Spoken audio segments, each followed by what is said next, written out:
We had a big day for rugby on Saturday, the Super Rugby final and the Springbok squad announcement. There were plenty of talking points, and with that in mind, I'm sitting here with the money man Kevin Ferguson to chat about some of those flashpoints that we saw occur in the final and with the squad announcement.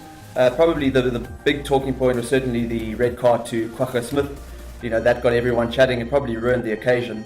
In my opinion, he just got his timing completely wrong, and there can be no complaints with the red card. But it was disappointing to see, wasn't it, Kevin? It kind of left a bad mark on the match just before half time, and from there it's always difficult to know whether the Lions would have come back if they'd had 15 men for the full 80.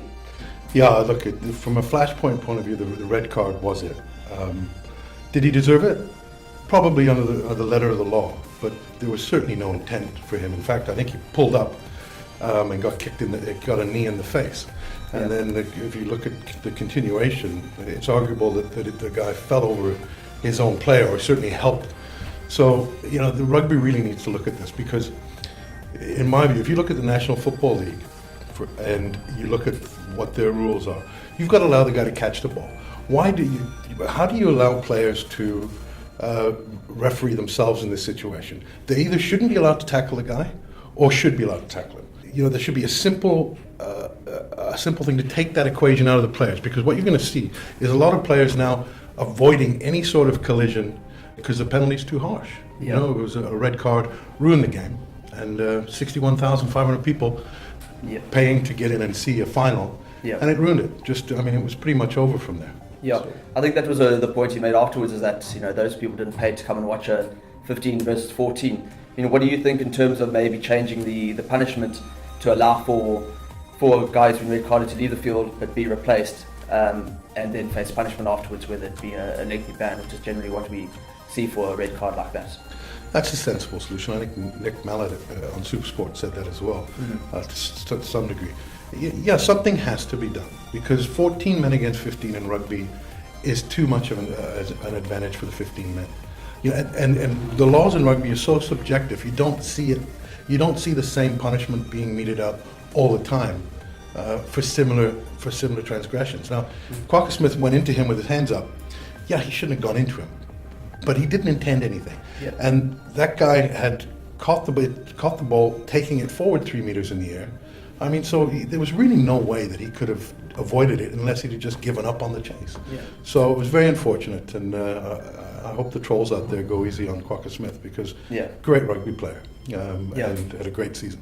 Just on that point, it probably meant that Johan Ackermann didn't have the farewell that he wanted. What do you think of his move to Gloucester now? Do you think he should be Bok coach now and not have to go to England and prove himself there before coming back? In my mind, he is undoubtedly the next. What does he have to prove? Coach. For me, he's got nothing to prove. The guy that's got everything to prove is the guy that's currently employed by SARu, Alistair Coetzee. He's done nothing in Super Rugby to warrant being the coach of the Springboks. And you look at what Ackermann's done over the last 4 years, and I think I touched on it the last time. Ackermann should be the coach of the Springboks. Yeah. No overseas coach is going to take that poison chalice. So we've got to look at developing coaches here, and no one 67% winning record. Charismatic guy that obviously connects at a human level with the rugby players. Sure. And he should be the Springbok coach. Alistair Coetzee winning percentage last year was 33%. Yeah.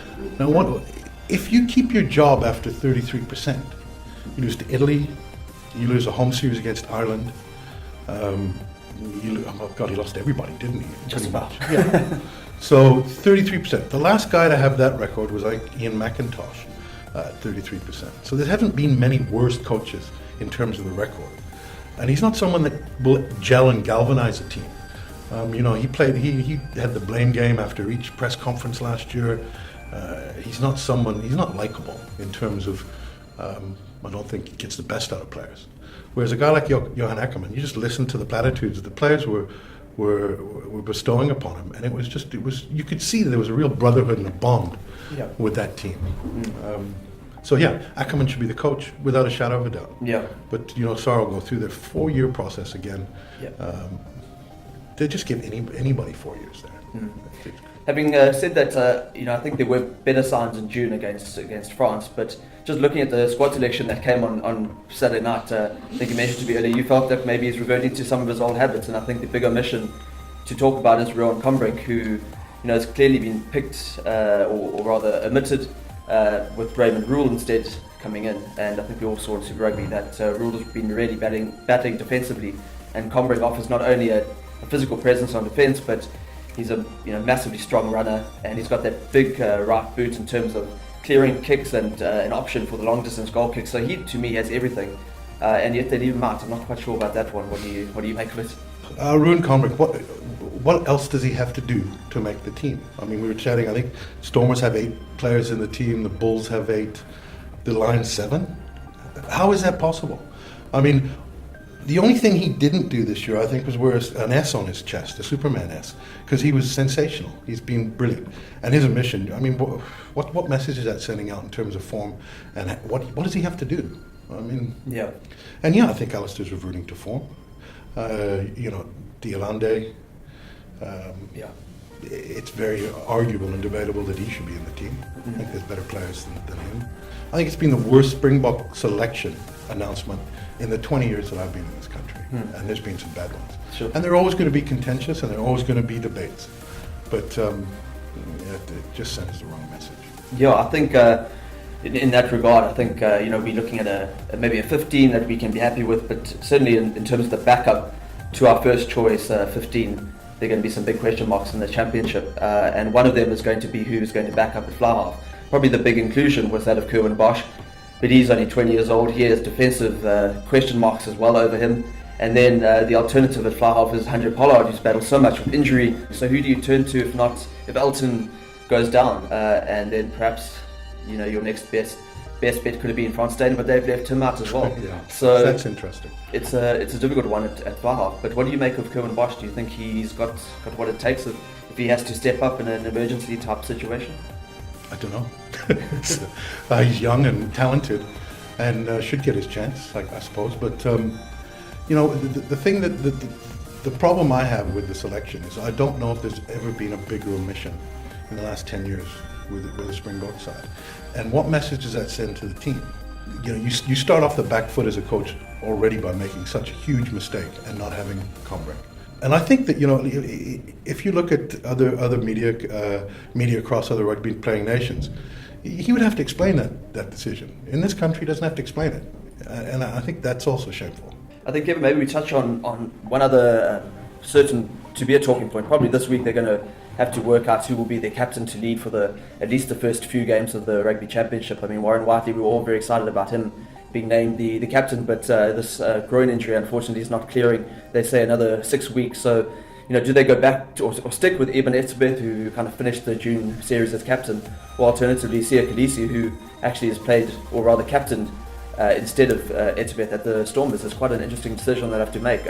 Maybe from my point of view, I think it would send out all the right signals to let Kolisi come in as the first Black Test captain. Yeah, he did a reasonable job at the Stormers this year. Good player. But with Alistair Coetzee, you never know. I mean, I wouldn't want to speculate on who he's going to have captain. Maybe Diolande. I don't know. It's a difficult. I think it should probably, if you want continuity, you probably would look at Etzebeth. He captained well and performed. So if you take that away from Etzebeth, what message are you sending then? It's this. We've got to have consistency with the Springboks, and we can't just have a 15 that are good. We've got to have 22, because you've got to have 22 players to win test matches against the likes of the All Blacks.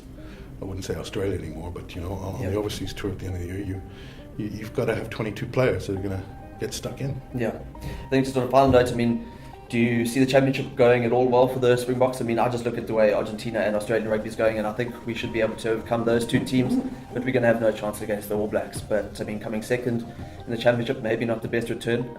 There were some positive signs in June, or are you not feeling too positive about it? I don't feel positive about any team that Alistair Coetzee coaches. The Stormers or the Springboks. They did well to beat France 3-0, and being Welsh, we would take that 7 days a week. But from the Springboks. I don't think they're going to compete with the All Blacks this year, and they'll probably have a tough time with Australia, and no one has a tough time with Australia now. You know, we should beat them comprehensively. We've got such talent in this country, such great players. You also need a great coach.